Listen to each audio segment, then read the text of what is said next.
वर्ष सी व्यतीत हो गई। पति और पत्नी ने घोर तपस्या की, लेकिन पानी नहीं बरसा है। जब पानी नहीं बरसा, उसी समय अत्रि मुनि कहने लगे हैं, प्यारी अब तो हमारे ये सब बस से बाहर है और अब हमें बड़ी तेजी से प्यास लग रही है, मेरा दिल बड़ा घबरा रहा है, आप थोड़ा सा कहीं जल ले आओ।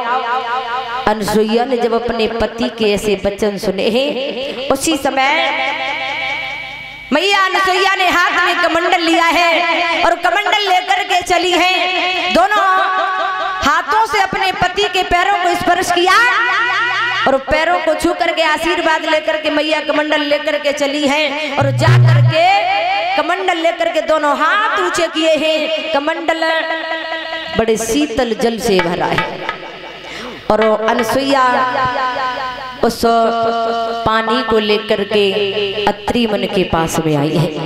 कहने लगी, महाराज आप इस पानी को पी करके अपनी प्यास को बुझाइए। अत्रि मुनि ने जब ऐसा चमत्कार देखा, कहीं बारिश नहीं हुई है, कहीं बारिश नहीं हुई, कोई पानी नहीं दिखाई दे रहा है, पूछने लगे हैं, अनसुईया आप इस जल को कहां से लेकर के आई हो? और बोले हैं,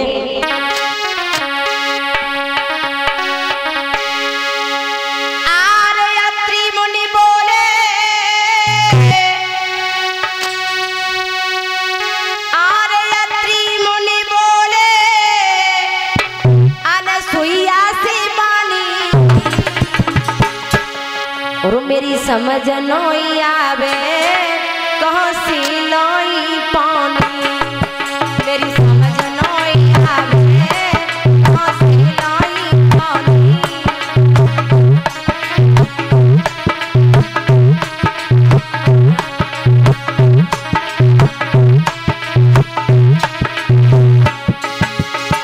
पूछने लगे हैं, अनसुईया आप इस जल को कहाँ से लेकर के आई हो? मेरी कुछ समझ में नहीं आ रहा है।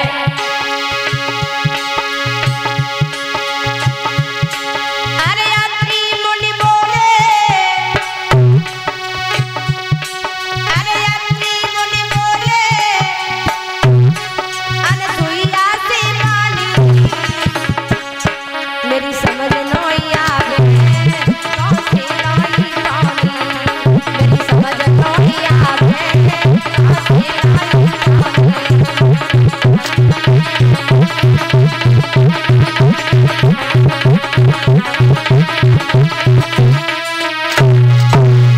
पूछने लगे अनसुईया क्या लीला है न्यारी, क्या लीला है न्यारी, बतला दो प्यारी।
अनसुईया से जब कहने लगे, अनसुईया आप इस जल को कहां से लेकर के आई हो?